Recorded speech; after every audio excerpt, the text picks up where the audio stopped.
The train's whistle tore through the grey afternoon like a blade across the sky. Black smoke unfurled over the squat wooden buildings and scattered into flakes of ash across the depot yard. At the edge of the platform stood a woman, rooted like a stake. A coarse canvas bag pressed tight to her chest, a brown travel dress muddied at the hem, and black hair braided with strands of copper that glinted whenever the wind cut across. Her name was Mara Greyfeather. She counted the rhythm of the iron wheels. 1, 2, 3, then nothing. The train slipped behind the ridge, leaving behind a silence thick enough to hold every whispered judgment.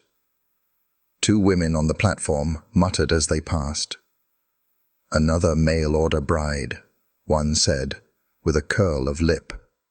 "Comes here only to find her groom's promises were air." Mara knew what they saw.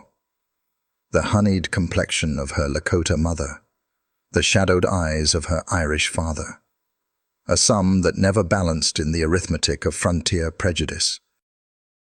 Her hands clenched around the canvas bag until the seam bit her skin.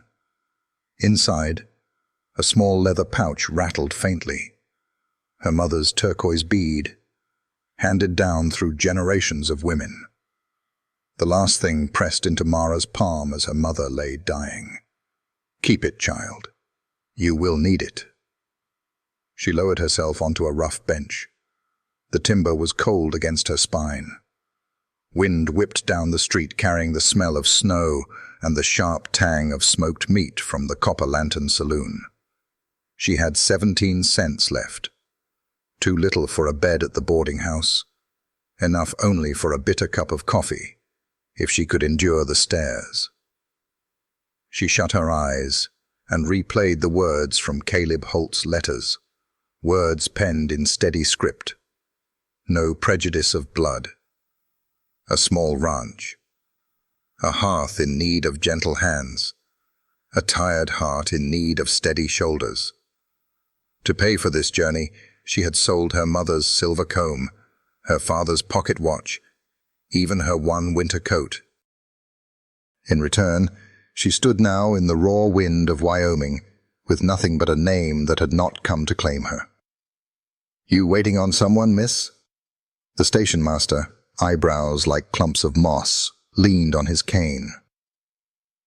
"Church down the lane's got a bench under the eaves. Better than this wind. And here." He dug into his vest and pressed a small paper chit into her hand. "Meal ticket. My wife runs Coleman's boarding house. Go there in the morning." The kindness cracked something deeper than cruelty ever had. Mara whispered thanks, voice hoarse from nights of restless sleep. She walked the dirt street, her boots crunching frost. The saloon glowed amber and noisy. A dog barked half-heartedly, then curled again. Beyond town, the Bitter Ridge Mountains wore a dusting of white. At the church porch, she laid her bag down, drew her thin shawl close, and curled against the wood. Above, stars pricked the sky, cold and indifferent. Her hand found the bead through the pouch. "If there is any God of my mother or my father," she murmured, "let me be seen as human, just once." By dawn, frost crusted her shawl like tiny diamonds. She pumped water behind the church, gasping at the cold splash, and rebraided her hair with the worn bone button from her father's coat. She caught her reflection in a tin basin. Hollow eyes, sharp cheekbones, a faint scar on her chin from a factory knife years ago. Even in ruin, keep your bearing, her mother had taught. Dignity is the first armor. The sign of Coleman's boarding house swung above a 2-story frame house. Inside, the smell of bacon, biscuits, and strong coffee hit like a blow. Mara kept her gaze low as conversations faltered and silence spread in her wake. A plump, grey-haired woman approached with surprising gentleness. "You're the one Henry sent from the station. Sit, dear." You'll eat." She set before Mara eggs, bacon, biscuits drowned in gravy. Mara ate slowly, carefully, as though counting stitches in cloth, because she did not know when she would eat again. Only when a tiny hand brushed her sleeve did she look up.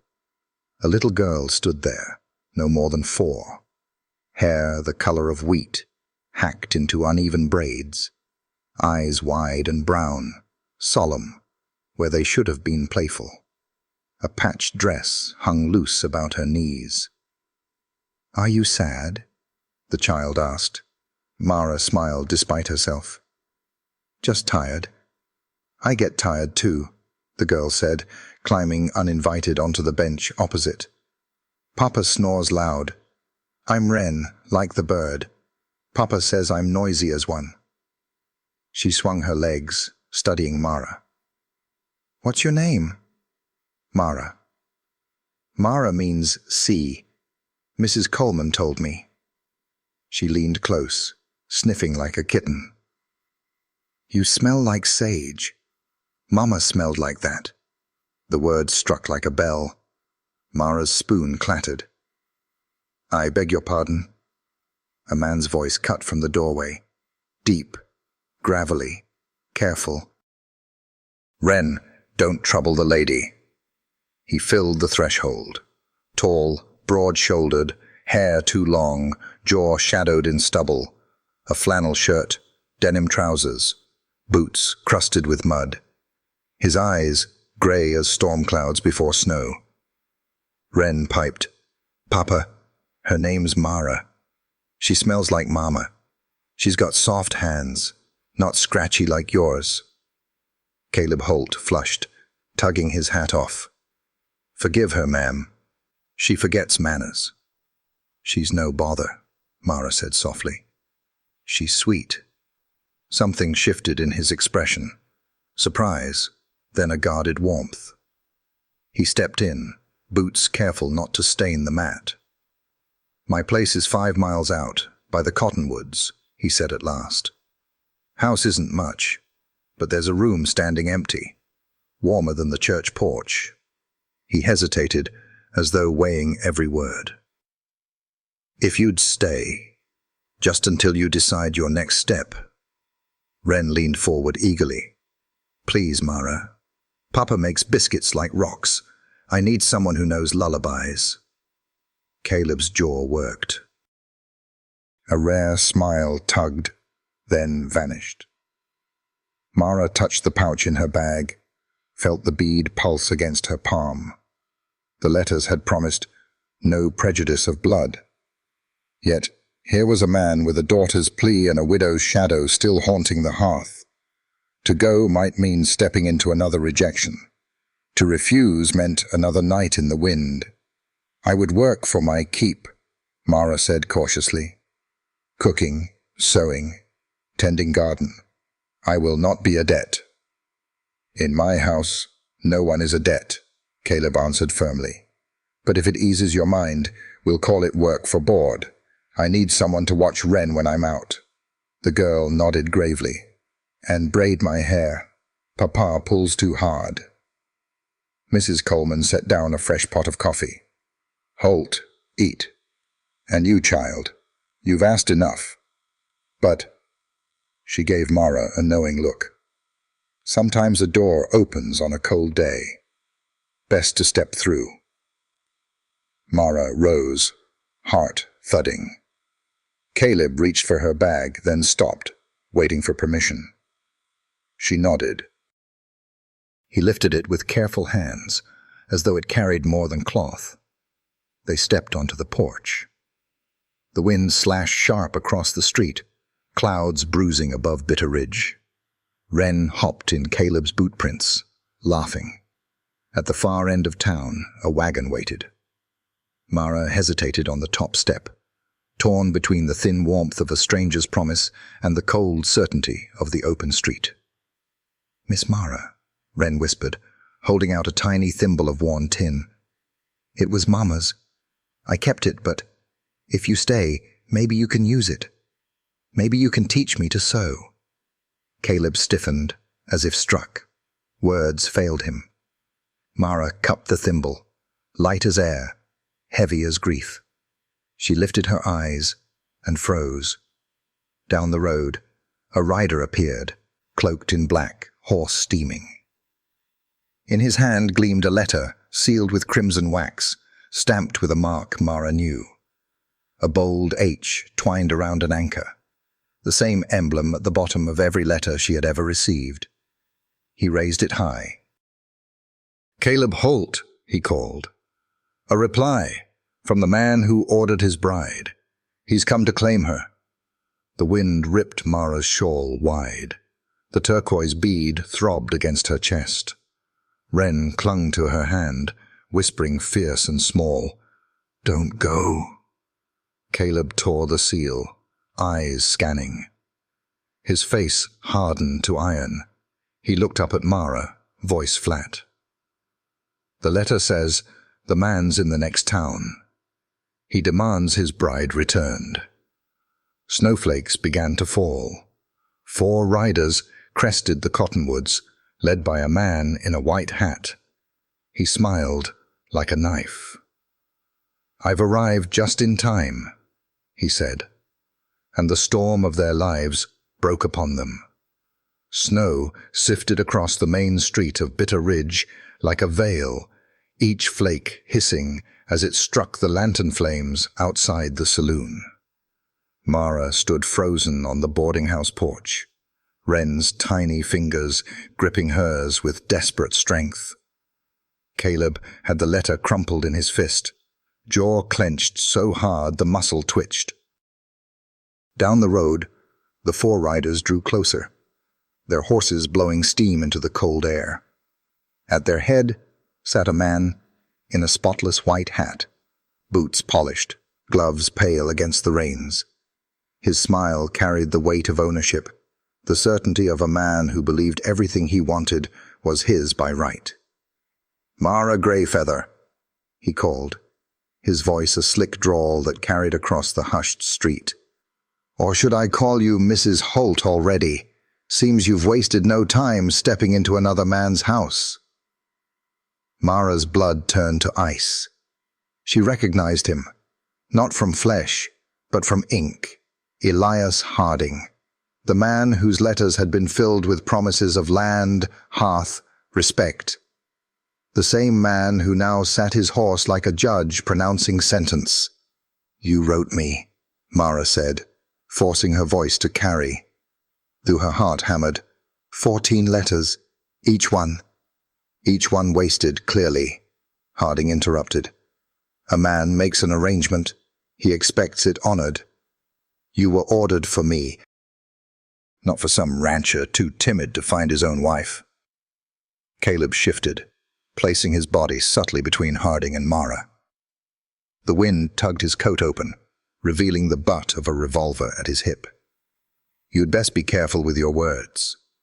Harding laughed, tipping his hat. "Careful? Oh, I've been careful. Careful enough to ride with 3 men who know how to collect what's owed. The letter was a courtesy, Holt. A warning that what's mine has gone astray." He pointed one gloved finger at Mara. "You'll come with me now, girl, before this gets ugly." Mara felt the turquoise bead throb against her skin. Wren pressed closer, whispering, "Don't go, Mama. Don't." The word, Mama, rang through the air like a bell, startling Caleb as much as Harding. Harding's smile curdled. "Well now, already planting herself in another woman's place, is she? Holt, your brat's got quick notions. Dangerous ones." The riders fanned out, hooves thudding against frozen mud. Townsfolk ducked back into doorways, shutters slammed. Only Mrs. Coleman remained in the doorway behind Mara, her hands white-knuckled around the frame. "Tom Holt," she whispered, "don't you start blood in front of my house." Caleb's voice was low, steady, meant for Mara alone. "Go inside with Wren. Lock the door." "No." Mara's voice surprised her with its sharpness. "If I run now, he'll own me forever," my mother said. Fear makes you pray. Harding's laugh boomed. Your mother was right about one thing, girl. Prey always runs. He jerked his chin. One of his men swung down from the saddle, boots crunching in the frost. Fetch her. The man reached the bottom step. Mara's hand tightened around the tin thimble Wren had given her. She lifted her chin, eyes burning. Touch me, and you'll lose that hand. The rider sneered, but before he could move another inch, Caleb's revolver cleared leather, barrel steady as iron. You heard the lady. Silence swallowed the street. Harding's smile thinned. You willing to start a war over a woman you don't even own, Holt? I don't own her, Caleb said flatly. That's the difference between you and me. Harding's eyes flicked, calculating. He raised both hands in mock surrender. Very well. I'm a reasonable man. Keep her tonight if you like. But understand, this town, this territory, runs on agreements. She answered my advertisement, not yours. By week's end, I'll have her back, one way or another. He wheeled his horse, snow swirling around his boots.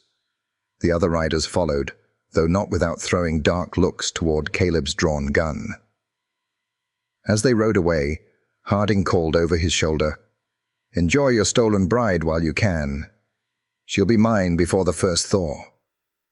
The sound of hooves faded into the distance, leaving the town in brittle silence.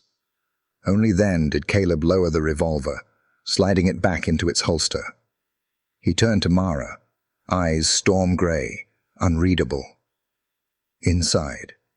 Now. Mrs. Coleman ushered them into the boarding house parlor, bolting the door behind. The fire snapped weakly in the grate. Mara set Wren on a chair, kneeling before her. You're safe. Don't be afraid.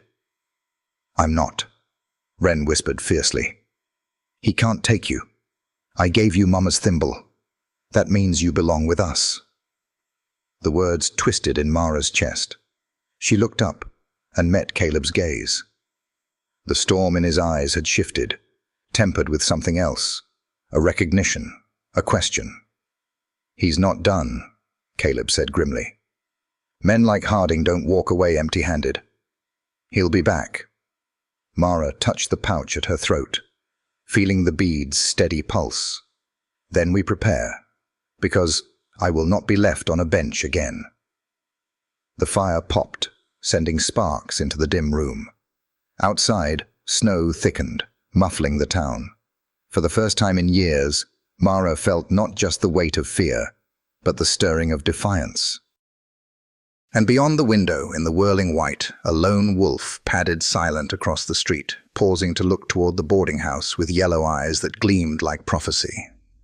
The storm broke at dawn, not with thunder or lightning, but with silence so deep it made the hair on Mara's arms rise. Bitter Ridge woke beneath a quilt of snow, every rooftop sloped with white, every fence post crowned in frost. Smoke curled from chimneys, fragile in the still air. But the streets were empty, as if the whole town held its breath. Mara stood at the boarding house window, shawl pulled tight, eyes fixed on the far ridge where Harding and his riders had disappeared. Her stomach was a knot. Each letter from him replayed in her mind. The promises, the assurances, the lies hidden beneath ink. She'd traded her life for those words, sold everything for the chance at dignity, and he had come to collect her like cargo. Behind her, Wren hummed to herself at the table, braiding scraps of yarn into what she called dull hair. Mrs. Coleman poured coffee into tin mugs, her movements brisk.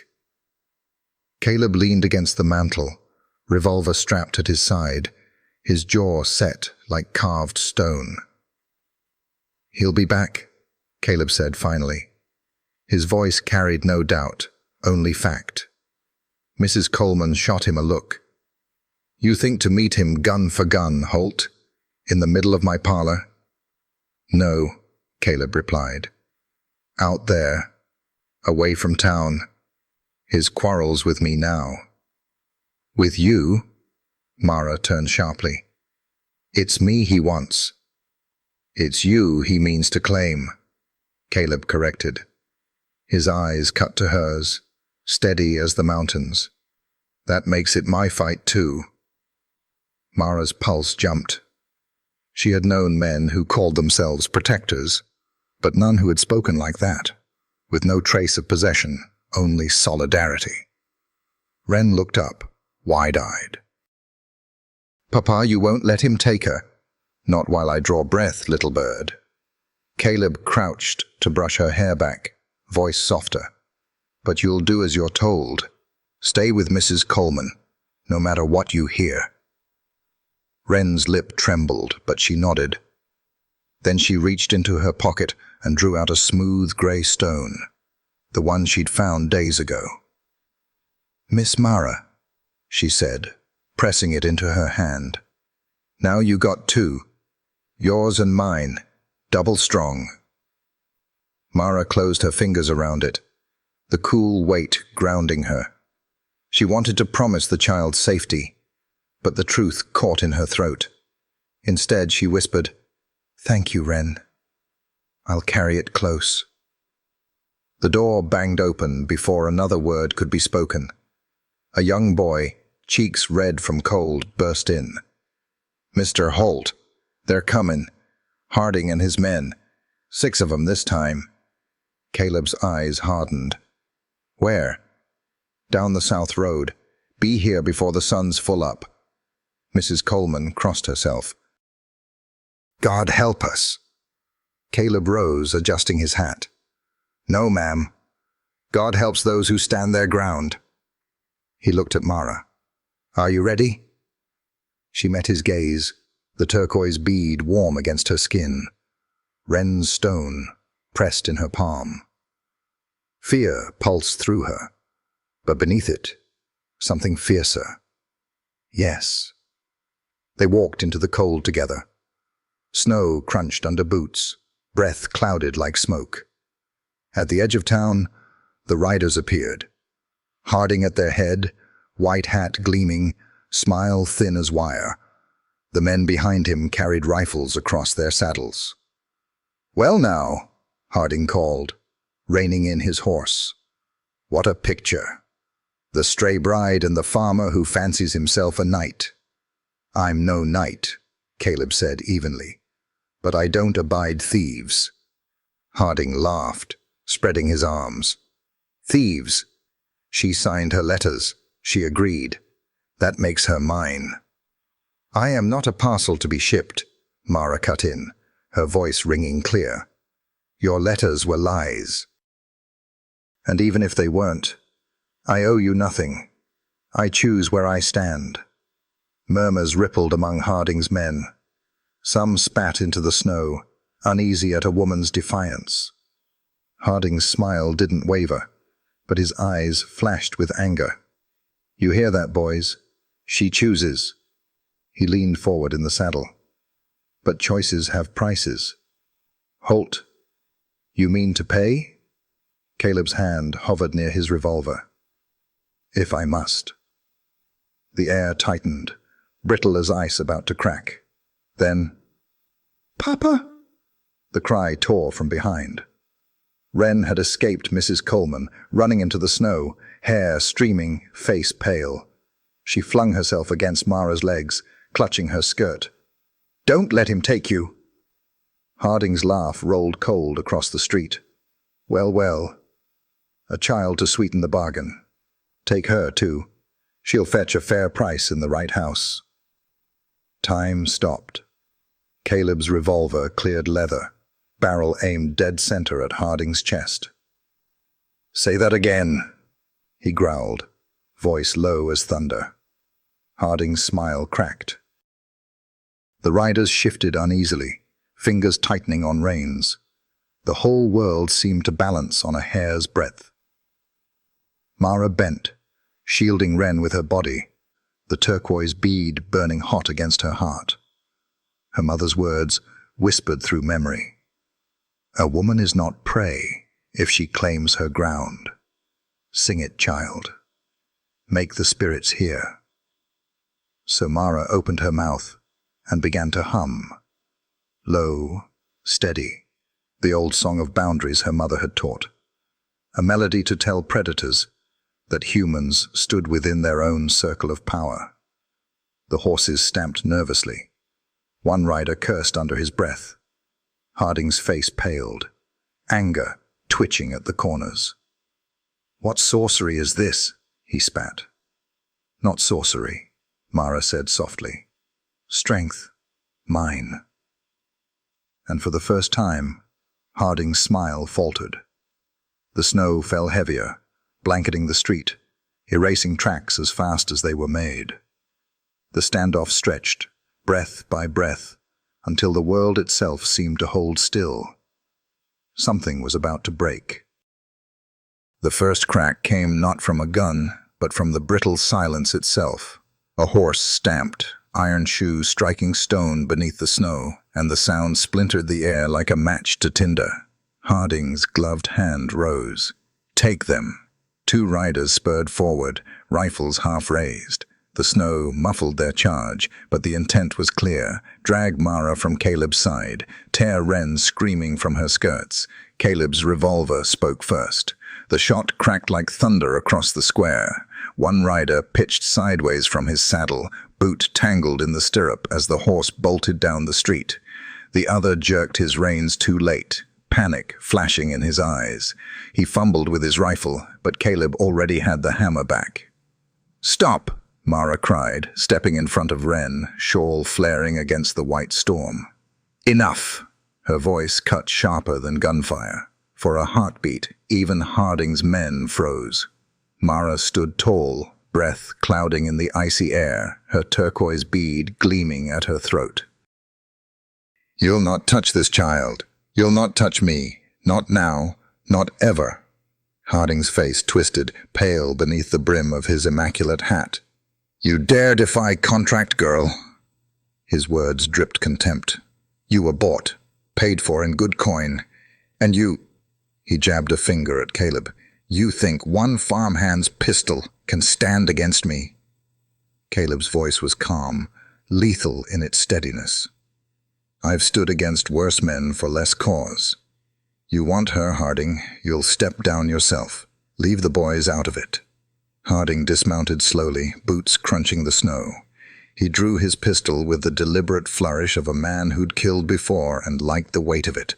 His smile returned, thin as a blade. "So be it. A duel, then. Winner keeps the bride. Loser rots under the frost." "No!"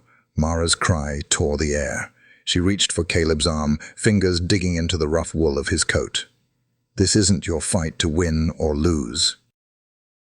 I won't be the prize tossed between men like a coin." Her words cracked something open in the crowd that had begun to gather at the edges of the street. Faces peeked from behind shutters. Boots crunched cautiously closer. The townsfolk of Bitter Ridge, silent witnesses to a line drawn in snow. Harding sneered. "Listen to her, Holt. She speaks like a wild thing, like her heathen mother must have taught her. You want your town tainted with that?" His eyes swept the onlookers, seeking allies in prejudice.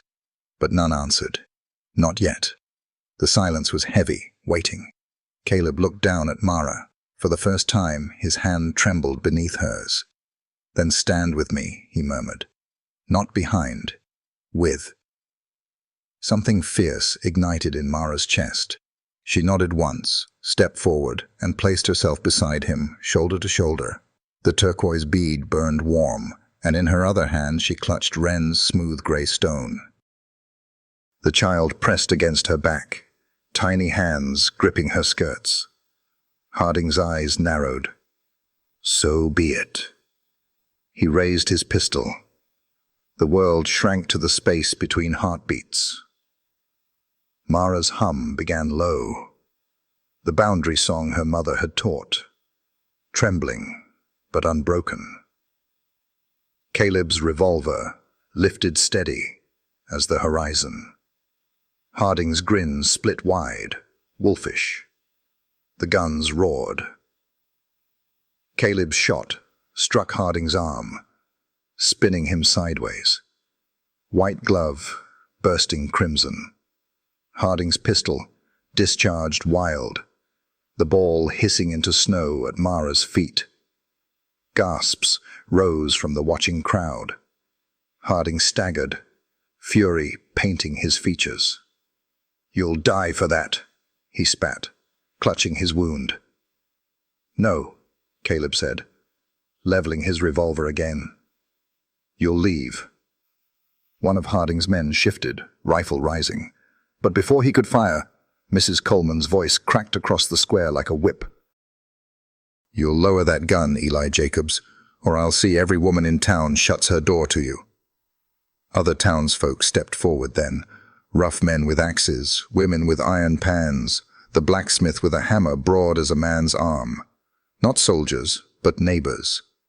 The line of Harding's riders wavered. Harding's gaze darted, calculating, realizing the tide had shifted. He bared his teeth. This isn't over. A whore and a half-breed won't hold Bitter Ridge forever. Caleb's revolver stayed steady. "Try us again, and it'll be your last mistake." Harding hissed, swung into his saddle with his good arm, and wheeled his horse. One by one, his men followed, the clatter of hooves fading into the snowy silence. Only when the last rider vanished over the ridge did Caleb lower his gun. His breath shuddered out, clouding in the frozen air. Mara sagged against him, knees weak. Wren clung tighter, face buried in her skirts. The turquoise bead pulsed hot, and the stone in her palm felt alive, as if Wren's faith had kindled something beyond flesh and blood. Around them, the townsfolk lingered, watching, whispering. No one stepped closer. Respect was a fragile gift in Bitter Ridge, and it would not come quickly. But Mara saw no contempt in their eyes now, only curiosity, perhaps even the beginning of acceptance. Caleb holstered his revolver and bent close, his voice rough.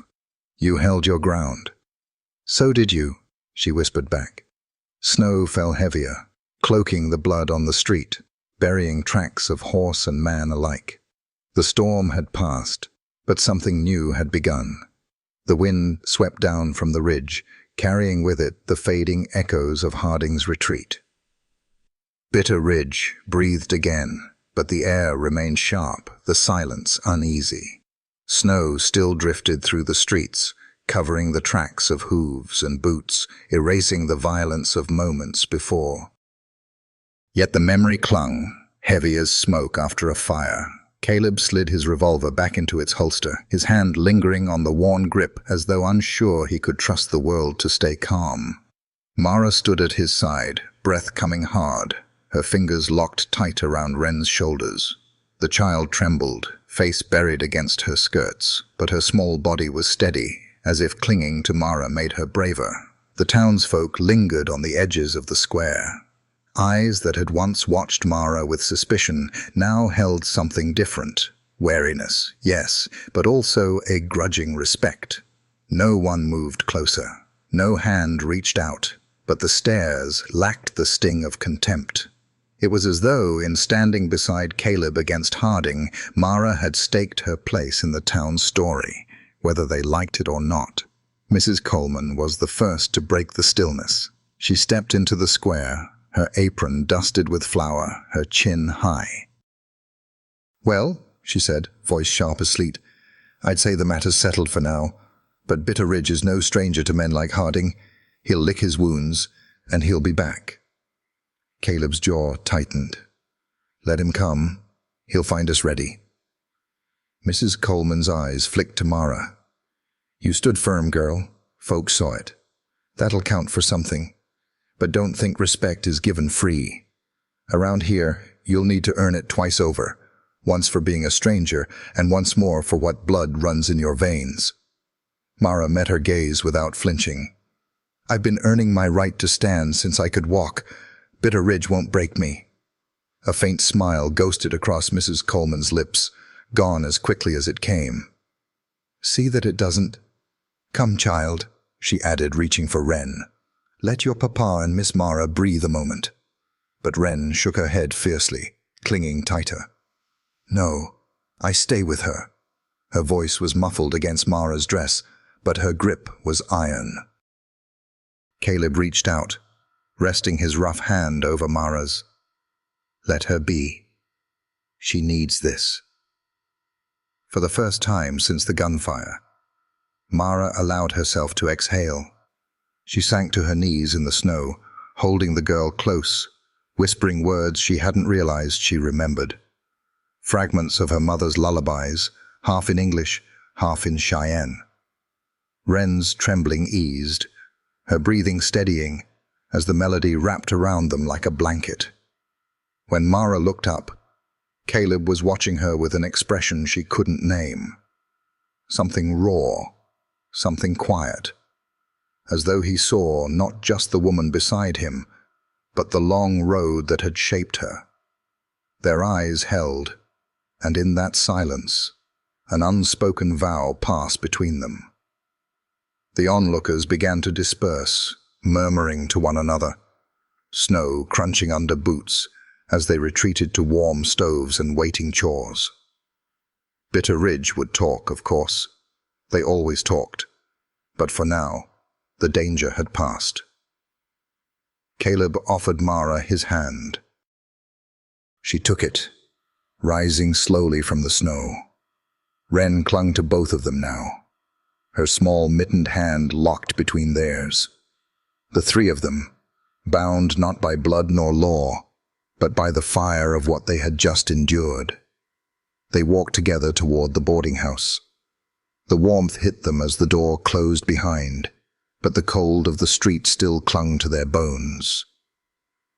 Mrs. Coleman pressed hot coffee into Caleb's hand, set a bowl of broth before Mara, and guided Wren to a chair with a blanket.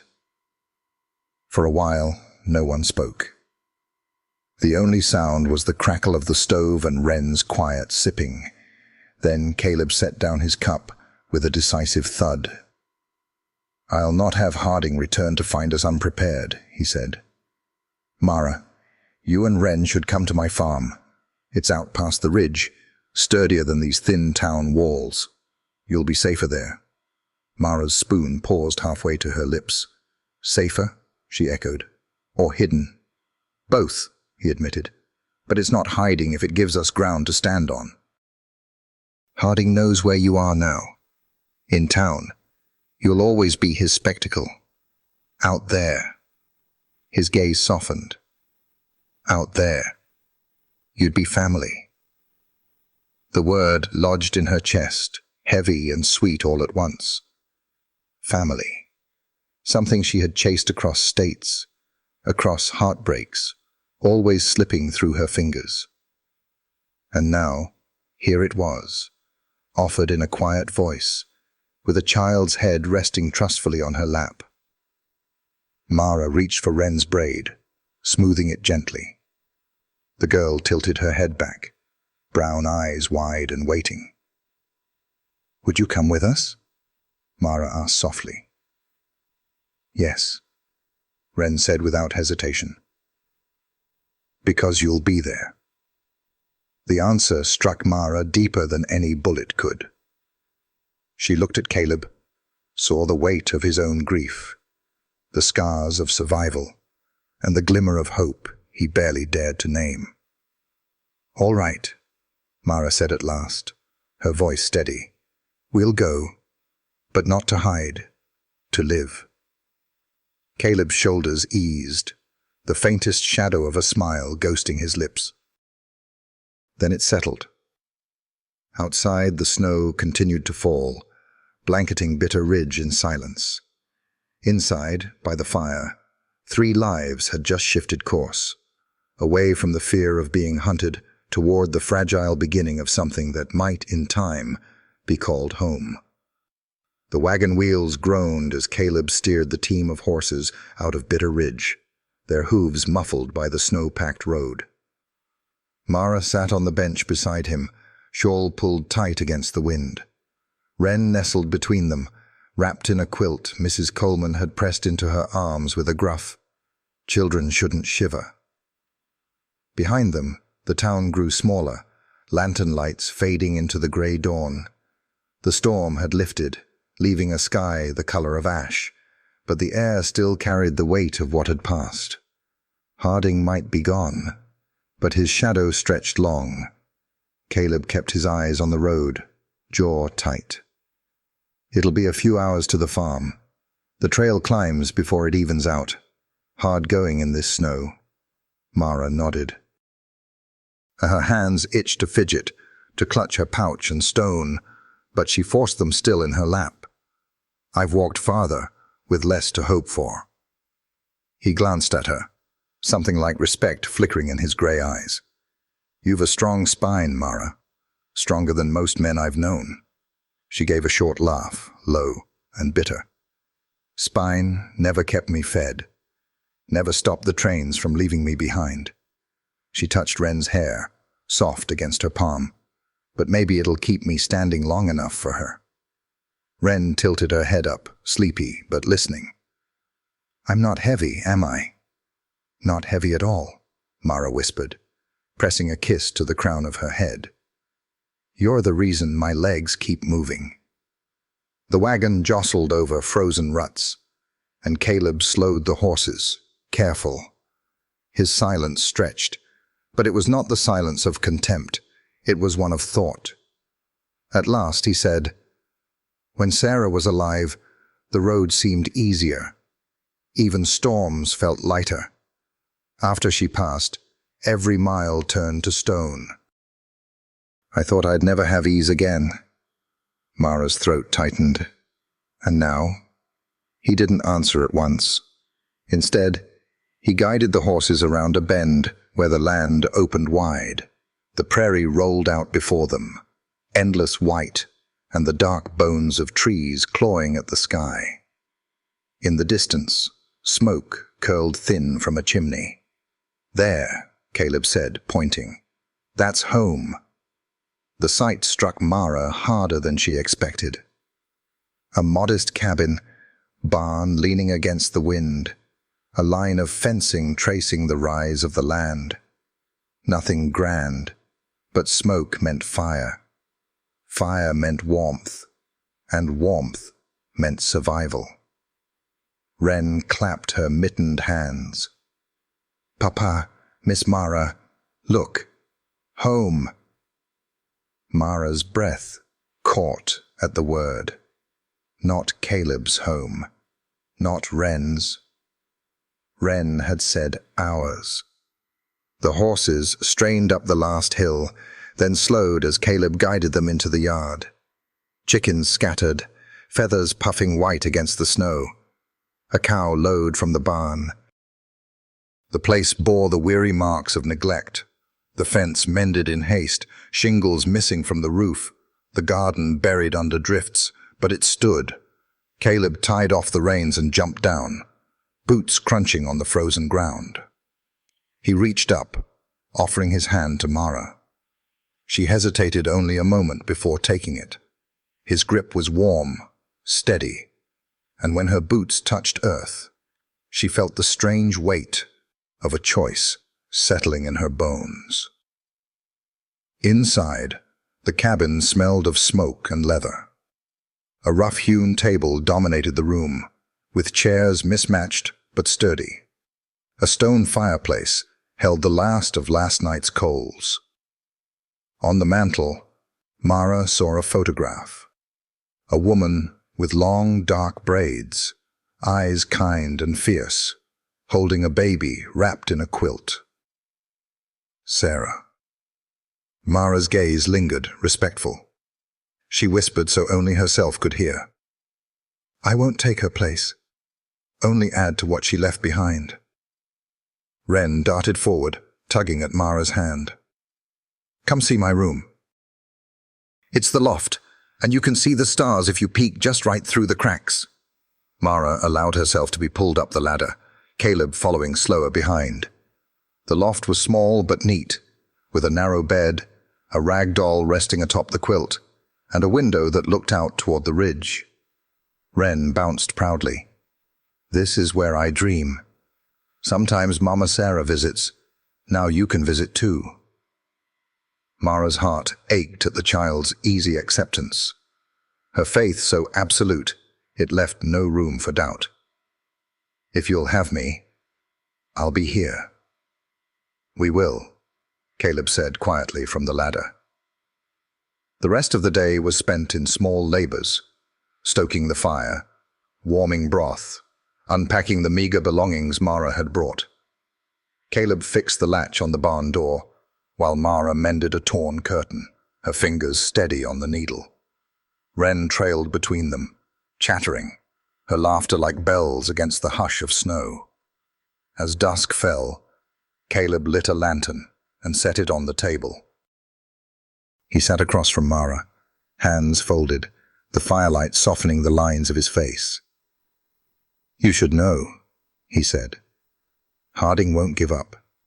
He'll come back with men, with papers, with threats. You're not safe just because you're here." Mara met his gaze, unflinching. "I've never been safe, Caleb. Not in Chicago, not in St. Louis, not on the trains. Safety's an illusion. But this—" She glanced at Wren, curled asleep on a rug by the fire, doll in her arms. "This feels worth fighting for." Caleb's jaw worked, as though words caught there. At last he said, "Then we'll fight together." Mara reached into her pouch and drew out her mother's stone. She set it on the table between them. "This protected me. Now it protects us." Caleb looked at it a long time, then placed his rough hand over hers. His touch was light, hesitant, but it carried more weight than any promise. The storm outside thickened again, wind howling through the cracks in the walls. But inside the cabin, warmth grew, a fragile flame perhaps, yet one that refused to die. Mara lifted Wren into her arms, carried her up the ladder, and tucked her into bed.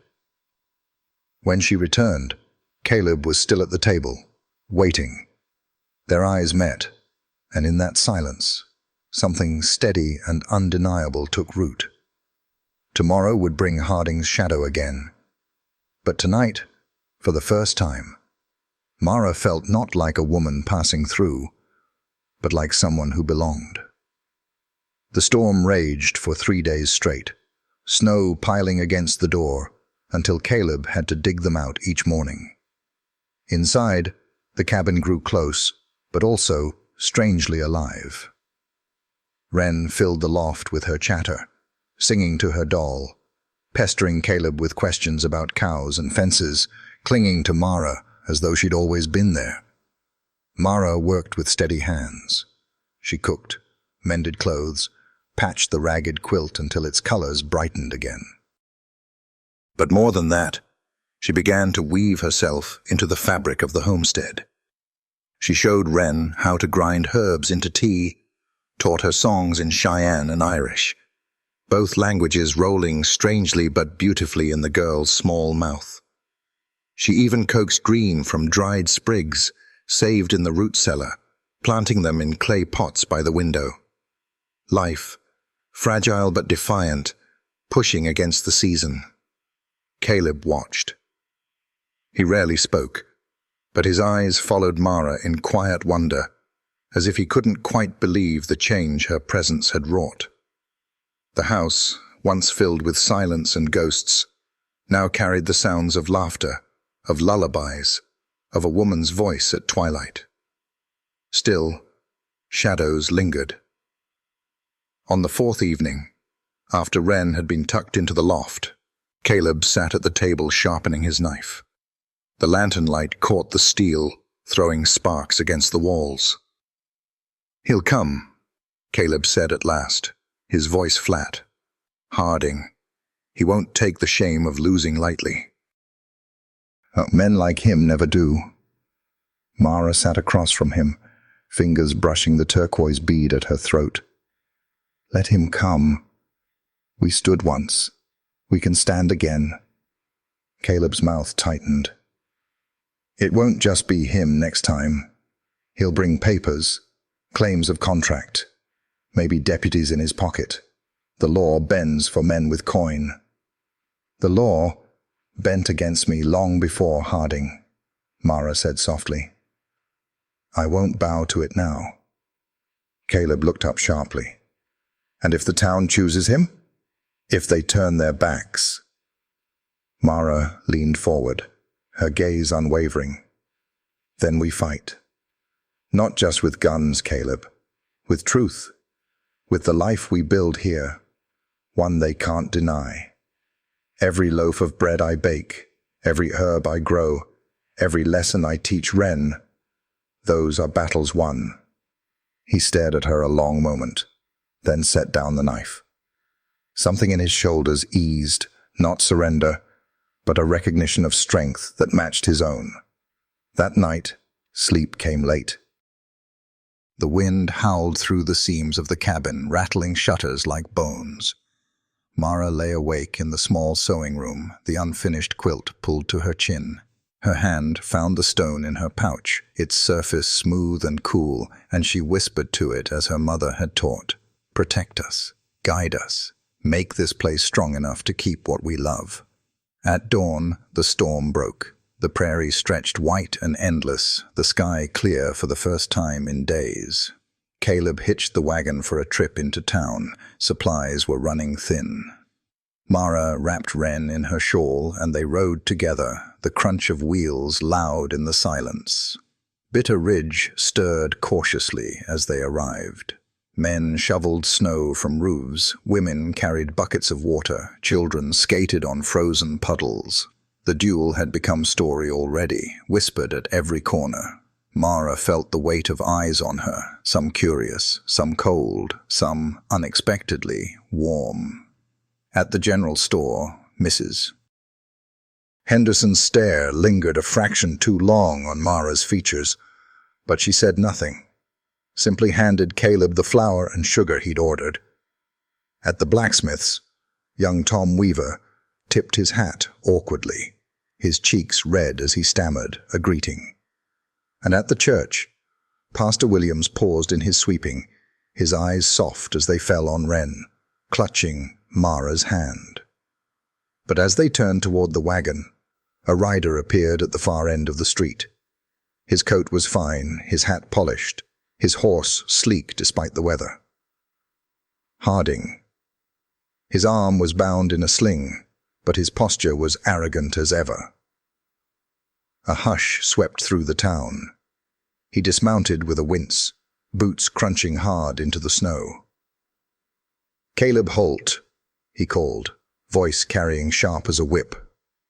"And the woman who stole what was mine." Mara felt Wren flinch, her small fingers tightening around hers. Caleb stepped forward, hand brushing his revolver. "She was never yours, Harding." "And neither was the child." Harding smiled thinly. "We'll let the court decide that.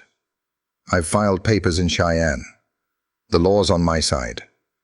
Soon enough she'll be dragged from your farm. And the girl, too. You can't play family on land that doesn't belong to you." Murmurs rippled through the gathered townsfolk. Some nodded uneasily. Contracts carried weight. Others scowled, remembering the duel. Mara lifted her chin, voice steady. "You speak of law, Harding. But what of honor?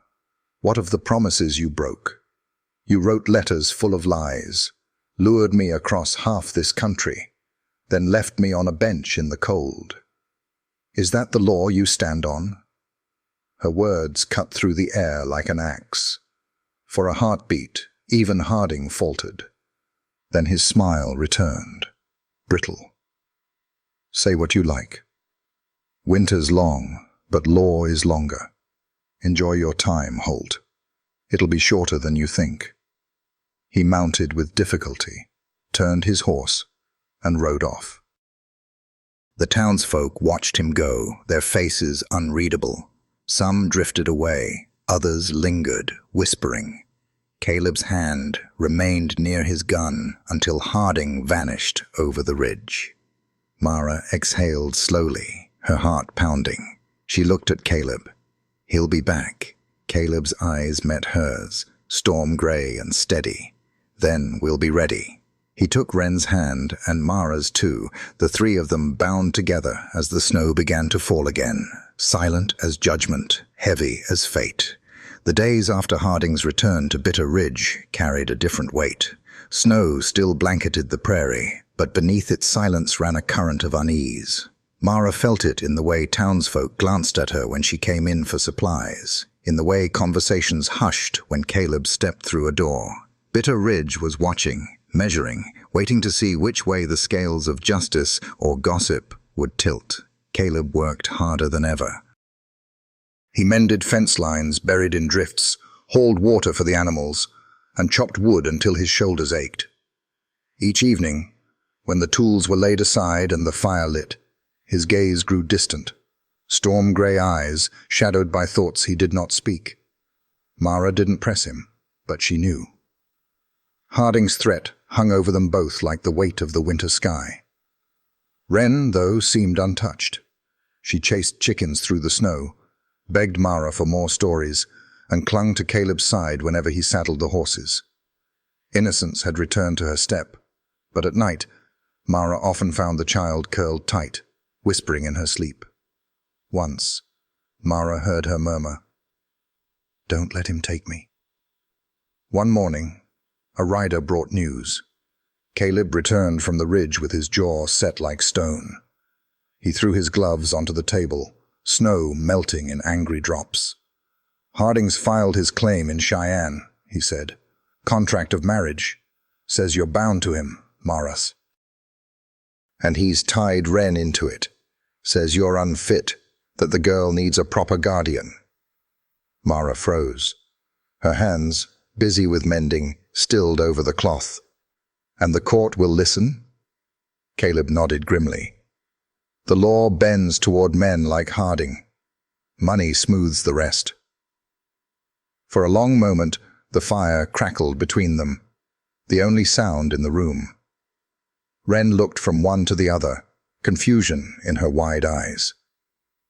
"What's a court? Why's Harding want me?" Mara gathered her close, heart aching. "It's just men in another town, deciding things they don't understand." She kissed Wren's hair. "But you're ours, little bird. No one can take that." Caleb's fist slammed against the table. "They'll try. He'll ride back with papers in hand, sheriff at his side, maybe deputies bought with his coin. And the town, half of them might look away, other half might cheer." Mara met his fury with calm. "Then we prepare, not just with guns, with proof, with voices." Caleb frowned. "Proof?" Mara stood, pulling her pouch from her neck. From it, she drew Harding's letters, the promises written in a hand that had lured her west. 14 in all, worn and creased from the journey. She laid them on the table like weapons. He wrote of respect, of no impediment to my heritage, of a home, of companionship, and he broke it all. Let the court read those words. Let the town see the truth. Caleb studied the letters, surprise flickering in his face. "You kept them." "They were all I had," Mara said simply. "Every promise I wanted to believe. Now, they'll serve another purpose." Wren reached out, tracing one folded edge with her small finger. "These are his lies." "Yes," Mara whispered. "And lies burn brighter than truth when exposed to fire." That evening, when the chores were done, Mara and Caleb rode into town. Wren stayed with Mrs. Coleman, who muttered about Harding's arrogance and promised to guard the child with her own life. The saloon was crowded, lamplight spilling across sawdust and smoke. Harding was there, his arm still in a sling, but his smile wide as he held court at a table of ranchers and merchants. Caleb pushed the doors open, and silence rippled like a wave. Mara walked in beside him, shawl tight, letters clutched in her hand. The crowd parted slightly, curiosity sparking. Harding rose with exaggerated politeness. "Well, if it isn't Holt and his little squaw bride. Come to drink away your worries." Mara stepped forward, voice clear as steel. "Come to tell the truth." She laid the letters on the bar, the stack sharp against the wood. "Your handwriting, Harding, your promises. You told me my heritage was no impediment. You swore I would have a place, a home. Then you left me at the station like trash." A murmur ran through the saloon. Men leaned closer. Women frowned, eyes darting between the letters and Harding's smug face. Harding laughed, but the sound rang hollow. "A woman's tales. Ink fades. Words are wind." Caleb's voice cut across the room. Not wind when signed, not lies when read aloud. "Go on, Harding. Deny it's your hand." Harding's smile faltered for just an instant, and Mara seized it. She unfolded one letter, her voice strong as she read. "Mixed heritage, no impediment. Come west, and you will be honored, not judged. Together, we will build a life." Silence followed. The bartender, old Sam Jenkins, spat into the sawdust. "Sounds like binding words to me." Then he cast her aside. "That ain't law. That's cowardice." Others muttered agreement. Harding's face reddened. "You think ink and pity will sway a judge? I've money, land, men who'll stand for me. You've nothing but a squatter and a bastard child." Before Caleb could lunge, Mara's voice rang out. "She's no bastard. She's a child of love, and now she is mine. You'll not speak her name with venom again." The saloon trembled with the weight of it. Harding sneered, but his eyes flickered. He grabbed the letters, crumpling one in his good hand, and stormed out into the cold. When the doors swung shut behind him, Bitter Ridge exhaled. Whispers turned to talk to a murmur of approval. A few townsfolk nodded to Mara, hesitant but real. Respect, earned not by birth, but by standing unbroken. Caleb turned to her, his voice low. "You've started something. They saw. They heard." Mara gathered the letters, smoothing the creases. "Then let them remember. When Harding comes back with law on his side, the town will know who speaks the truth." They stepped back into the night, snow swirling in the lamplight. Harding's tracks led out of town, deep and angry in the white. Beside her, Caleb's hand brushed hers, rough and steady. Wren waited at home. Harding would return. The fight was far from over. But tonight, Bitter Ridge had listened, and that was the first victory. The days after the saloon confrontation felt like walking on ice. Every step careful, every sound magnified. Bitter Ridge seemed to hold its breath, caught between Harding's money and Mara's truth. Word of the letters spread faster than wildfire in dry grass. At the mercantile, women whispered in corners, some with sympathy, others with suspicion. At the blacksmiths, men argued over whether Harding's contract would hold in Cheyenne. Even the church pews buzzed, Pastor Williams pausing his sermon more than once as heads bent together in murmurs. For Mara, the weight of eyes was nothing new. But now the stares held something sharper. Expectation. She was no longer simply the outsider abandoned on the bench. She was the woman who had read Harding's lies aloud, who had dared to stand. Caleb's presence at her side steadied her, his silence speaking louder than any words. Wren, though, bore the weight in her own way. She clung tighter, asked more questions. "If Harding brings the sheriff, will he take me? If he takes you, will Papa fight him?" Her voice trembled with a child's fear, but her gaze searched Mara's face for strength. Mara held her close, whispering, "No one will take you. Not while I breathe."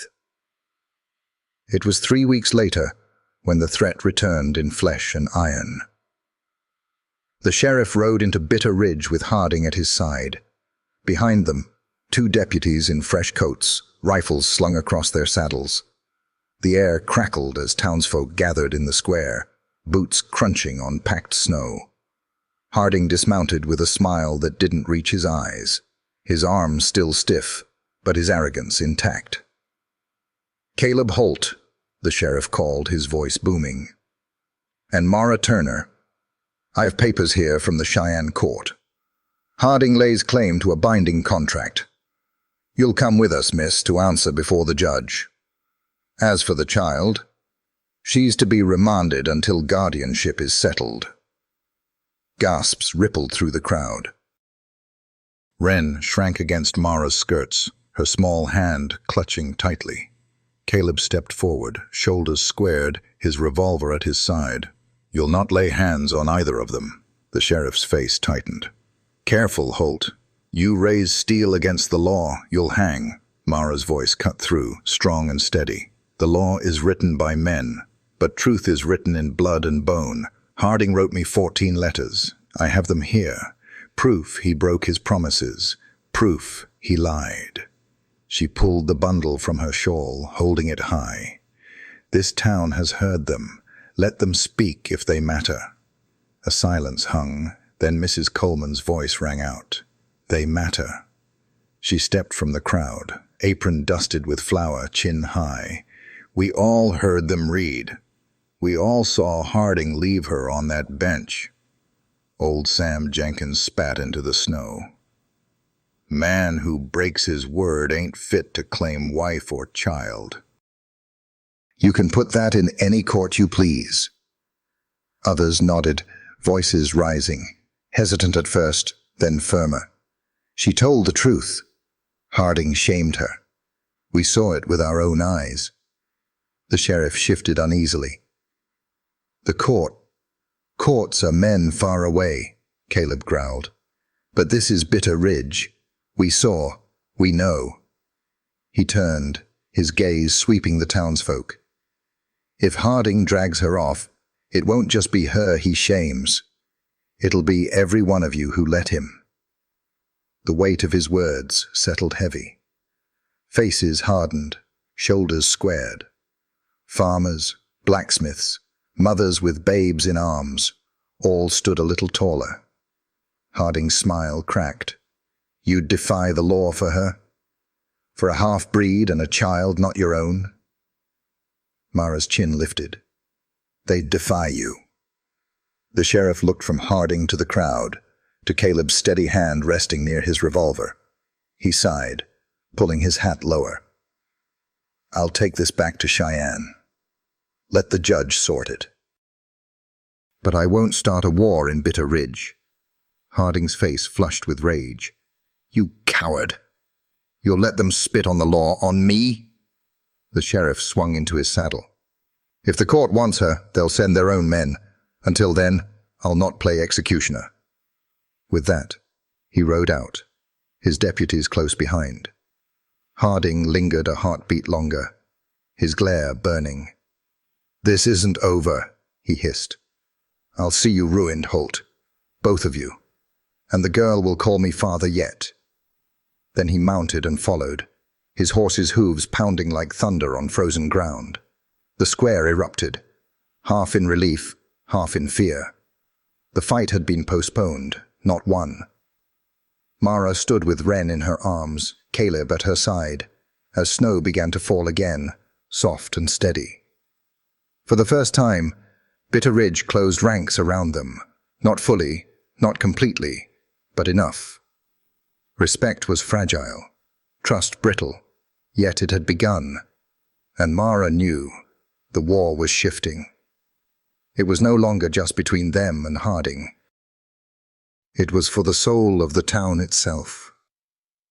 That night in the cabin, Caleb sat long by the fire, staring into the flames. Mara mended in silence. Wren asleep above. At last Caleb spoke. He'll come back with more. Not just law. Men, maybe. Guns. We'll need allies. Mara set down her needle, her voice soft but unyielding. Then we'll make them. One loaf, one lesson, one truth at a time. Bitter Ridge must see us not as strangers, but as theirs. Caleb's eyes found hers, grey as storm clouds. And if they never do? Then we stand anyway, she said.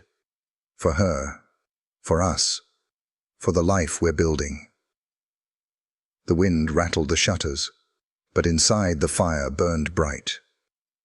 Winter clung hard to Bitter Ridge, the kind of cold that cracked wood and split lips, the kind that made even the strongest man weary. Yet beneath the stillness, tension coiled like a rattler in the grass. Every hoofbeat in the distance made Caleb's hand twitch toward his revolver. Every letter carried by riders from Cheyenne could have been Harding's net tightening. And then one night, Harding stopped waiting on paper. The warning came from young Tom Weaver, the blacksmith's apprentice. He burst into the Holt cabin with snow in his hair and fear in his eyes. "He's coming," Tom panted.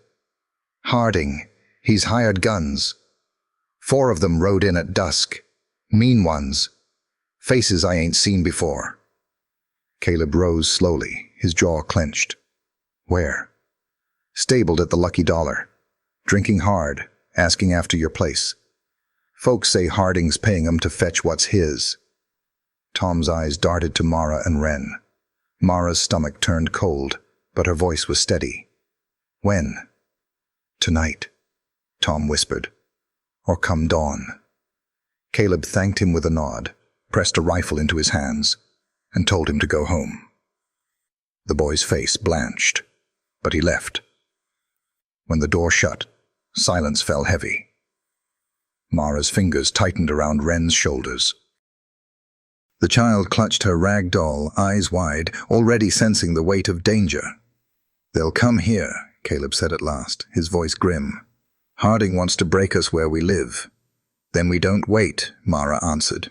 She stood pulling her shawl tighter, her pouch with its stone heavy against her chest. "We choose the ground." Caleb's eyes met hers, storm gray, fierce. "You mean to stand?" "I mean to fight." An hour later, they waited in the barn. The storm lantern hung low, casting long shadows. Caleb's rifle rested across his knees. Mara held the revolver he'd pressed into her hands. Wren was hidden in a false wall behind the feed bins, wrapped in blankets with whispered promises that she was safe. Her small voice had trembled. "Don't let them take me." Mara had kissed her hair and sworn it. "Not while I live." The night deepened. Snow drifted through cracks, muffling the world. Then hoofbeats came. Slow at first, then louder. 5 shadows rode up the path, the leader's posture stiff, arrogant, even with his arm bound. Harding. They dismounted, boots crunching in rhythm. Lantern light flared as one gunman lifted a torch. Caleb's whisper was low and sharp. "We let them come close. First shot counts."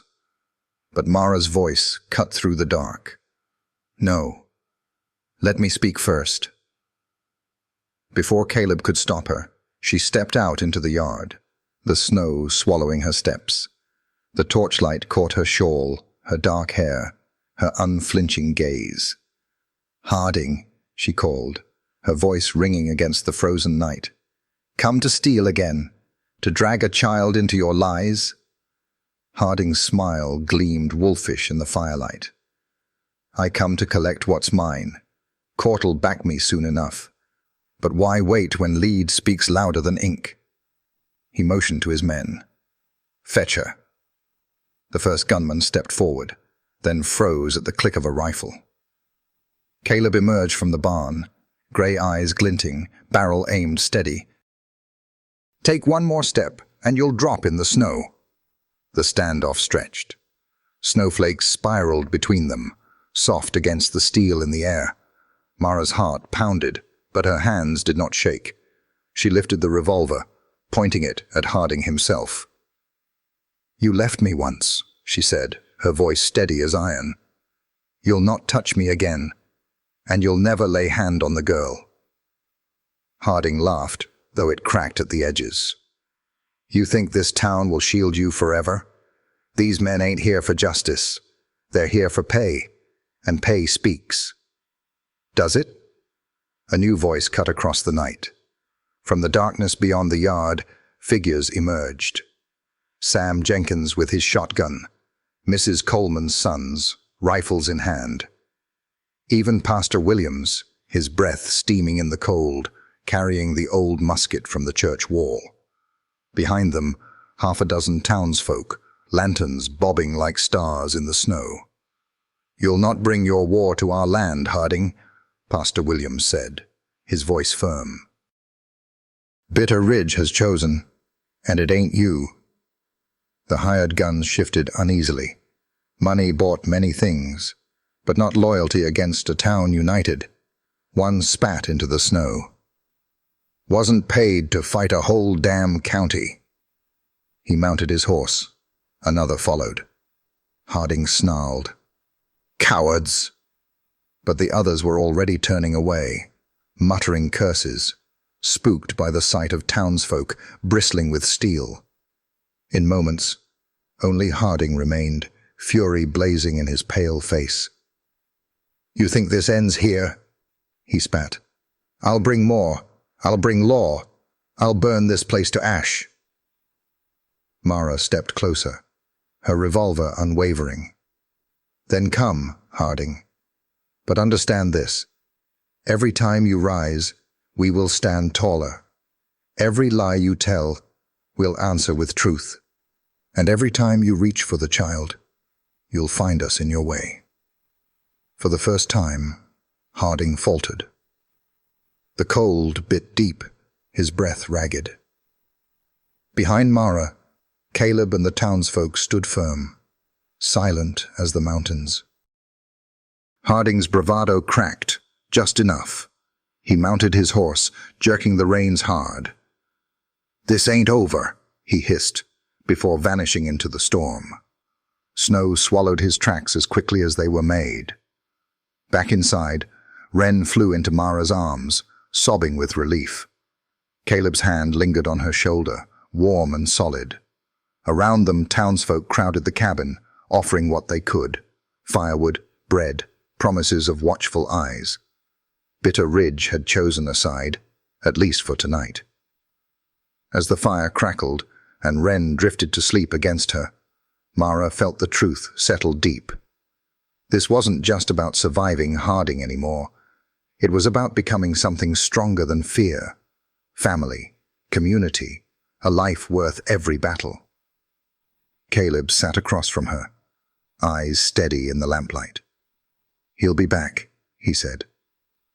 Mara touched the stone at her throat, then looked at the sleeping child between them. "So will we." Outside, snow fell heavier, erasing tracks, binding the land in silence. But inside the cabin, the bond held, fierce and unbroken, ready for whatever storm would come next. The thaw came late to Bitter Ridge. By March, the snow receded in ragged patches, leaving behind mud and the sharp scent of earth. Calves bawled in the pastures, chickens scratched at thawing ground, and for a time, the rhythm of life returned. But beneath the surface, a new current flowed. Harding had not returned with guns. Instead, he returned with words. It began with letters tacked to the posts outside the general store. Legal proclamations stamped with the seal of Cheyenne. Caleb pulled one down, reading aloud as a knot of townsfolk gathered. Notice of proceedings, Harding versus Turner and Holt. Petition for annulment of fraudulent contracts, restitution of property, and custody of minor female child. The crowd murmured, uneasy. Mrs. Henderson crossed herself. Sam Jenkins spat tobacco into the dirt. Paper war, he growled. Sometimes meaner than bullets. Mara stood silent, her hand resting on Wren's head. The child blinked up at her, confusion clouding her young face. Does it mean he can take me? Mara crouched, voice soft but steady. No one can take you, little bird. Not while I breathe. Not while your papa breathes. She glanced at Caleb, and his hand tightened on the paper until it tore. Weeks turned to months, and Cheyenne's shadow grew longer. A traveling peddler brought word that Harding had hired a lawyer renowned for twisting truth into knots. The preacher in town received notice. Mara was to appear in court by summer or face arrest for contempt. Bitter Ridge became divided. Some feared siding against the law. If Cheyenne rules against her, we'll all suffer, muttered Mr. Pike at the saloon. Best keep our heads down. Others, emboldened by the night of guns, stood firm. We saw Harding's lies with our own eyes, Mrs. Coleman snapped. The court don't feed our children. We do. But the whispers hurt. Mara felt them at her back when she walked to market. Half-breed trouble. Outsider stirring dust. Dangerous for the town. She bore it in silence, shoulders straight, though each murmur cut like a blade. At night, in the cabin, she taught Wren her letters by lamplight. The girl's small voice stumbled through words. Hope, truth, family. Each word a defiance. Each lesson a shield. Caleb sat nearby, whittling, but his eyes never left them. One evening, Mara paused mid-sentence, her hand on the child's hair. What if the court rules against us? She whispered, too softly for Wren to hear. Caleb's knife stilled. He met her gaze across the fire. Then we don't bend. Not to them, not to Harding. We'll leave, if we must. Ride further west. Start fresh. And if he follows? Then we stand again, Caleb said simply. As many times as it takes. By May, the summons came in flesh. A marshal rode into Bitter Ridge, clean-shaven and cold-eyed, his star glinting. He handed Caleb the papers without a word. Cheyenne Court convenes in June, the marshal said. Failure to appear will be judged admission of guilt. His gaze flicked to Mara, lingering with a mixture of pity and disdain. Best prepare yourself, ma'am. Harding's got friends in high places. When he rode away, silence hung heavy. Wren tugged Mara's sleeve. What does it mean? Mara gathered the child into her arms, whispering against her hair. It means we'll have to fight with words instead of guns. Caleb's hand touched her shoulder, firm and grounding. And we will, together. The weeks before the trial became a test of endurance. Mara stitched clothes to earn coin. Caleb traded labor for supplies, and the townsfolk who believed in them gathered what they could. Mrs. Coleman offered bread for the journey. Sam Jenkins pressed Caleb's hand around a pouch of coins, muttering, "Not much, but it'll buy powder if not lawyers." Even Pastor Williams promised to travel with them, to speak truth if called. But others turned away. Doors closed quicker. Eyes looked past them. Mara felt the weight of both, the loyalty and the betrayal. One night, as thunder rolled across the prairie, Wren crawled into Mara's narrow bed. "Will the judge be mean?" she asked, voice small. Mara pulled her close, heart aching. "Judges are men, little bird. Some are cruel, some are fair. But remember this, you are not on trial. You are loved. No paper, no man can take that from you." Caleb stood in the doorway watching them. The storm lit his face in flashes, stark and solemn. "Harding thinks the law is his weapon," he said. "But he doesn't know we've got something stronger." Mara looked at him, at Wren between them, at the fire that refused to die in their eyes. "Family," she whispered. "Family," Caleb echoed. The storm raged, but inside the cabin their bond held, fragile, fierce, unbreakable. By the first week of June, the wagon was packed. Flour, salt pork, blankets, the letters tied carefully in Mara's satchel. Caleb checked his revolver twice, then 3 times. Mara tucked the turquoise bead into her collar, her mother's stone into her pouch. Wren clutched her doll as if it were armor. The road to Cheyenne stretched long and uncertain. Each mile carried them closer, not just to a court, but to judgment, not of contracts, but of who they were, and whether a love forged in defiance could withstand the weight of law. As Bitter Ridge faded behind them, Mara glanced back once. Smoke rose from chimneys. Children's laughter drifted faint on the wind. Some waved, some turned away. The town had chosen neither fully for them nor against. The true choice lay ahead. The road to Cheyenne was long and unkind. June's sun turned the prairie to dust, and wagons raised ghosts of grit that clung to skin and throat.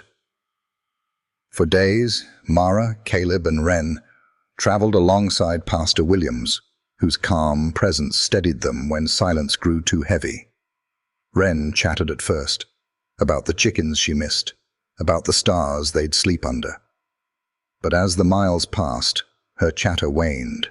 She grew solemn, sensing that this journey was not adventure, but trial. One night, as they lay under a canvas lean-to, she whispered, "Will the judge listen when you say I'm yours?" Mara smoothed the child's hair, forcing steadiness into her voice.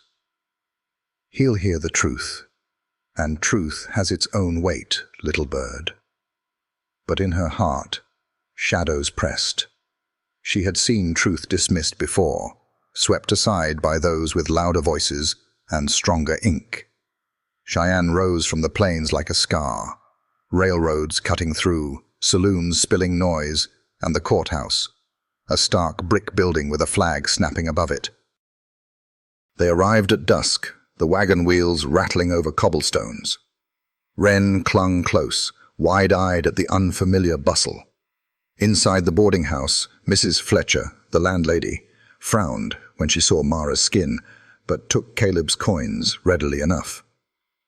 "Courthouse is 2 streets over," she said curtly. "Harding's been strutting there all week, filling ears with his story. Best be ready." Caleb's jaw tightened, but he said nothing. Mara touched his hand beneath the counter, reminding him that silence was sometimes the sharper blade. The morning of the trial dawned grey. Clouds gathered heavy, as though the heavens themselves leaned close to watch. The courtroom smelled of ink, damp wood, and the sweat of too many bodies crammed together. Harding sat at one table, arm still stiff in its sling, but arrogance restored in full. Beside him perched his lawyer, Mr. Aldrich, a man with sharp spectacles, sharper features, and the air of someone who considered mercy an inconvenience. Mara, Caleb, and Pastor Williams took the other table. Wren was not permitted inside. She stayed with Mrs. Fletcher, though she cried bitterly when Caleb pried her small hands from Mara's skirt. The judge, a portly man with a booming voice, called order. Case of Harding versus Turner and Holt, concerning annulment, damages, and guardianship of minor child. His gavel struck like a hammer blow. Aldrich rose first. His voice oiled the room, smooth and practiced. "Your Honor, this is a simple matter. Mr. Harding, a respected man of business, entered into contract with Miss Turner. He offered her passage, provision, and honorable marriage. She, in turn, misrepresented herself, her heritage, her reputation. Upon her arrival, it was plain she was unfit. Mr. Harding withdrew, as was his right. She then conspired with Mr. Holt, a man of questionable standing, to usurp Mr. Harding's rightful claim and to corrupt the child's inheritance. Gasps and murmurs fluttered through the benches. Harding smirked, enjoying the echo of his lies. Mara's hands clenched in her lap, but she lifted her chin. When Aldrich sat, Pastor Williams rose. His voice was rougher, less polished, but filled with conviction. "Your Honor, I am Pastor Williams of Bitter Ridge. I witnessed with my own eyes how Harding abandoned this woman at the station. I heard the letters she carried, his letters, filled with promises of acceptance, of shared life. Harding lied in those letters, and when he cast her aside, he sought to erase his own shame by binding her still with paper chains." He held up the packet of letters. "These are his words. Let the court hear them." The judge motioned, and Mara stepped forward, hands steady, though her heart pounded. She read, line after line of Harding's flowery assurances, his claim that heritage was no impediment, his vow of hearth and home. Her voice grew stronger with each word, filling the chamber until no one could pretend not to hear. When she finished, silence lingered. Even the judge looked thoughtful. Harding's face flushed, but Aldrich was quick to rise. "Your Honor, words on paper mean little. Promises are not binding without fulfillment. What matters is fitness. Whether Miss Turner is suitable as wife or mother, she is not. She is of mixed blood, with no dowry, no property, no standing. Mr. Holt is no better, a rancher with barely a roof sound over his head. What life can they offer a child?" His gaze swept the courtroom, sharp as a blade. Meanwhile, Mr. Harding is a man of means. He can provide education, comfort, respectability. Shall we condemn the child to poverty and shame when stability lies waiting? A murmur of agreement rippled. Aldrich pressed the advantage, voice rising. "This is not about sentiment. It is about what is best for the child. And the law, gentlemen, favors order, not chaos." Mara's heart hammered, but she rose, unbidden. The judge frowned, but did not silence her. Her voice shook at first, then steadied. "You speak of stability as if it were coin to be bought, but stability without love is a prison. Harding would rip a child from the arms that comfort her, from the songs that soothe her, from the people who choose her daily. Is that best? To tell her she is property, a prize to be moved at will." She lifted the small pouch at her throat, letting the turquoise stone glint in the light. "My mother gave me this for protection. It has carried me through rejection, hunger, shame. But it was not stone that saved me in Bitter Ridge. It was family. Chosen, not bought. Caleb stood by me when no one else would. Wren called me mother before I dared call myself worthy. That bond is not forged in contracts. It is forged in sacrifice." Her eyes swept the benches, landing on faces both sympathetic and doubtful. Ask yourselves, which of us has sacrificed? Harding, who walks away from his own words, or us, who have stood against guns, gossip, and fear, all for a child's safety? Tell me what is truly best for her. Her voice broke then, not from weakness, but from raw truth. The courtroom went still. Even Aldrich faltered, adjusting his spectacles with irritation. The judge cleared his throat, visibly unsettled.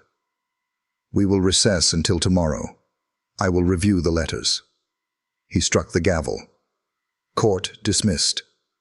The chamber erupted, Harding hissing into Aldrich's ear, townsfolk muttering, some glancing at Mara with newfound respect, others with suspicion still.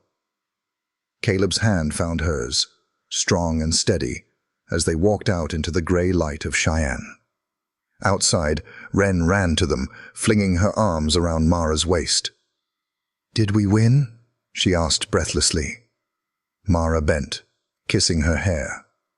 "Not yet, little bird, but truth was heard today. And that is the first victory." Caleb's eyes swept the horizon, stormy but determined. "Tomorrow," he said. "Tomorrow we stand again." The second day in Cheyenne dawned clear and sharp, as if the sky itself had been scrubbed clean overnight. Mara rose early, her hands trembling as she braided her hair.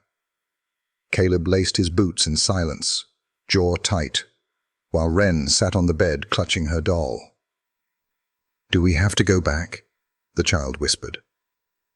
"Yes," Mara said softly, fastening her shawl. "Because sometimes you have to walk straight into the storm to find the calm beyond it."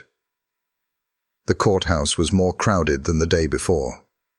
Word had spread, and townsfolk pressed into the benches, eager to see whether a woman of mixed blood could stand against Harding's wealth. Harding himself sat stiff-backed, smug once more. His lawyer, Aldrich, arranged papers with meticulous precision. Across the aisle, Mara felt Caleb's hand rest lightly at her back, steadying her. Pastor Williams sat beside them, his Bible resting open, though his eyes seldom strayed from Harding. The judge banged his gavel. "Proceed." Aldrich rose, spectacles flashing in the morning light. "Your Honor, yesterday we indulged sentiment. Today we return to law. Promises mean little without proof of fitness.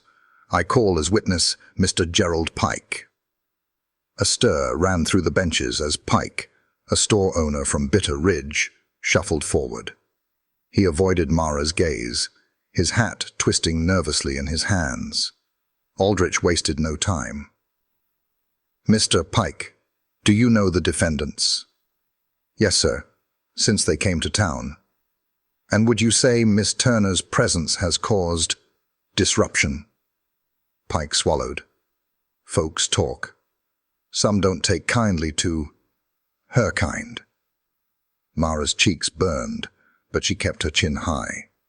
Aldrich pressed. "And the child, Wren? Would she not fare better under a man of means, such as Mr. Harding?" Pike hesitated. His eyes flicked to Mara, then to Caleb. "Maybe." "Harding's got coin, but coin ain't everything." Aldrich's mouth pinched. "Thank you, Mr. Pike. No further questions." Pastor Williams stood, his voice iron.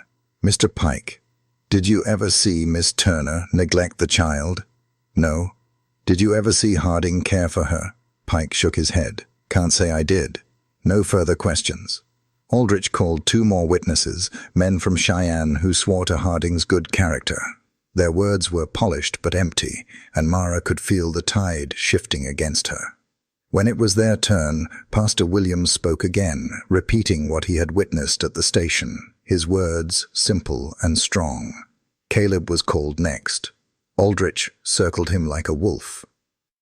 "Mr. Holt, you claim to care for the child, yet you are not her father, not by blood nor by law. What right have you?" Caleb's voice was low, steady. "The right I earned. I feed her. I protect her. She calls me Papa." "That's more than Harding ever did." Laughter rippled from the benches, quickly hushed. "And what do you offer her, Mr. Holt? A failing ranch? A cabin with a leaking roof? Poverty?" Caleb leaned forward, grey eyes hard as stone. "I offer her love, and love will patch more roofs than gold." Mara's throat tightened. For a moment, even the judge seemed moved. Finally, it was Mara's turn. She rose, heart hammering, and walked to the stand. Aldrich wasted no time. "Miss Turner, you admit your mother was Cheyenne?" "Yes." "And your father, Irish?" "Yes." So you are neither fully one nor the other, an outcast in both worlds. Do you deny it? The words struck, but Mara drew a deep breath. I do not deny the cruelty of others, but I deny that it makes me less. I am both, and in being both, I am whole. Aldrich sneered. And what of the child? Will she not suffer for your shame? Mara's voice rose, ringing through the chamber. Shame is not in blood. Shame is in abandoning promises, in discarding children as if they were burdens. Harding is the one who should hang his head, not me, not Wren. The room erupted, half in approval, half in scorn. The judge's gavel thundered for order. Aldrich smirked, sensing his moment. Your Honor, enough. We've indulged her speeches. The law demands order. Harding is a man of standing. These two are nothing but squatters, clinging to a child not their own.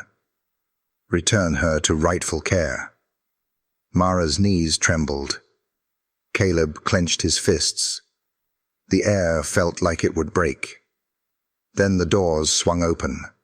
A woman entered, veiled, her steps firm. Gasps rippled as she lifted the veil. It was Mrs. Coleman of Bitter Ridge, her face pale but determined. Your Honor, she said, voice shaking but clear. I beg to speak. The judge frowned. Are you sworn as witness? She is now, Pastor William said, striding forward with the Bible. Mrs. Coleman laid her hand upon it, swearing with quiet conviction. The judge sighed. Proceed. Mrs. Coleman turned to face the court. I've seen Harding with children. Once, his own nephew strayed into his care. Harding whipped the boy bloody for spilling milk. That is the man you'd trust with Wren. Gasps filled the room. Harding shot to his feet, face purple. Lies! He shouted. Mrs. Coleman's voice grew fiercer. And I've seen Mara. She took in a starving boy, nursed him when no one else would touch him for fear of fever. She's taught half the children in Bitter Ridge their letters, without coin asked in return. That is who she is. If you give Wren to Harding, you condemn her to cruelty. If you leave her with Mara, you give her love. The silence that followed was deafening. The judge leaned back, eyes troubled. I will deliberate, he said. Court is adjourned until tomorrow morning. The gavel fell. Outside, Mara's hands shook as she held Wren close. Caleb's arm circled them both, his jaw set like stone. Harding stormed past, spitting venom. Enjoy your victory for one night. Tomorrow the law will remember its place. Mara held Wren tighter. And tomorrow, she whispered, so will truth. The third morning in Cheyenne dawned with a brittle hush, as though the prairie itself held its breath. Frost glazed the courthouse steps, crunching beneath boots, as Mara, Caleb, and Wren climbed together, Pastor William steadying them with a quiet nod. Inside, the benches were overflowing. Miners, merchants, mothers with babes in arms, all had gathered to witness what had become more than a dispute. It was a question of whether love and truth could stand against money and prejudice. The judge entered, his robes trailing. His face was grave, unreadable. The gavel struck once, echoing like thunder in the still air. After reviewing testimony and evidence, this court finds as follows. His voice carried heavy, deliberate. The letters presented by Miss Turner are binding proof of Harding's intent and deception. His breach of promise renders null his claims of annulment or damages. Harding surged to his feet. This is madness. Silence, the judge roared. The gavel cracked down again. Harding slumped, red-faced, muttering curses. The judge continued. As to guardianship of the child known as Wren, this court weighs stability against affection, material provision against moral duty. Mr. Harding possesses wealth, but wealth is not proof of fitness. The testimonies of Pastor Williams and Mrs. Coleman, as well as the child's evident bond with Miss Turner and Mr. Holt, are compelling. He paused, scanning the room. This court rules in favor of Mara Turner and Caleb Holt. Guardianship is awarded to them. Harding's petition is denied. For a heartbeat, silence. Then the room erupted. Some cheered, some jeered, but Mara heard only the small cry at her side. "Mama!" Wren flung her arms around her waist, clinging fiercely.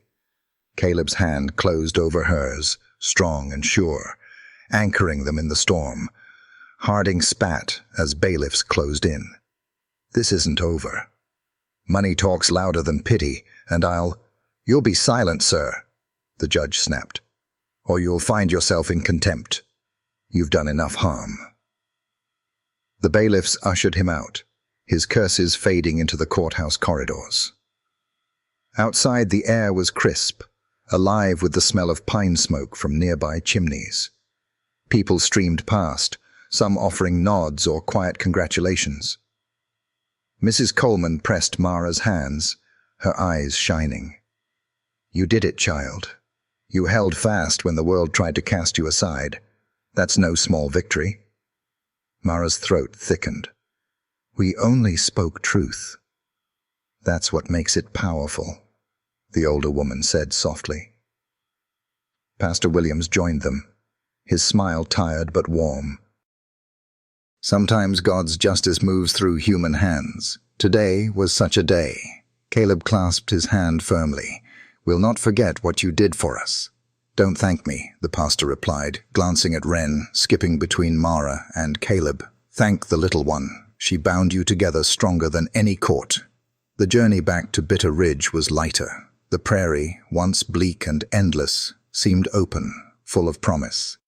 Wren sang in the wagon, her voice piping, carrying over the grasses. Caleb drove with a quiet smile, his grey eyes softened. Mara sat beside him, the turquoise stone at her throat warm in the sun. When the town came into sight, folks gathered on porches and steps. Some clapped, some simply watched. But in every gaze, Mara saw acknowledgement. She was no longer the abandoned bride on the station bench. She was mother, partner, keeper of a new home. At the church, Pastor Williams lifted his hand. "Let the bells ring," he said. And they did, clear and bright across the valley. That evening, in their cabin, Caleb fixed the loose shutter while Mara stirred stew on the stove. Wren sprawled on the rug with her doll, humming. The air was thick with wood smoke and the scent of bread rising. Caleb came to her side, his hand brushing her shoulder. "We made it," he murmured. She leaned into him. "We did more than that. We built something no gavel could take away." His lips curved, rare and full of warmth. "Then let's build more." Later, after Wren had fallen asleep, Mara sat with Caleb by the fire. She held Sarah's quilt across her knees, the unfinished stitches now slowly being mended by her own hands. Caleb traced the pattern gently. "She'd be glad you're finishing it," he said. "I'll finish it for her," Mara whispered. "But I'll keep it for us." Seasons turned. Summer brought blooms to the garden. Mara coaxed to life. Autumn saw Caleb and Mara side by side in the fields, Wren running between them, her laughter scattering crows. Winter returned with snow and long nights, but in the cabin, warmth held steady, filled with songs and stories of two worlds entwined. When spring came, Bitter Ridge no longer whispered with doubt, but with respect. Women came to Mara for herbs and counsel, men to Caleb for fair deals and steady work. Together, they had earned a place, not just in the valley, but in the hearts of its people. And always, Wren was at the center. Bright, fierce, a child who had once whispered a desperate question in a dining hall. "Can you be my mama?" Now, as Mara tucked her in one evening, the girl smiled sleepily. "You never left, Mama." "Never will, little bird," Mara answered, her voice steady with truth. On the mantel above the hearth stood 2 stones side by side, Mara's mother's and the one Wren had found. Beside them rested Sarah's silver thimble, passed down in love, not loss. Symbols of 2 women, 2 legacies, now part of one family's story. Mara Turner, once unwanted, had found her place not through contracts or coin, but through courage, sacrifice, and a child's unshakable faith. Caleb Holt, once bowed beneath grief, had found light again in partnership and trust. And Wren, once adrift, had found a home that would never abandon her.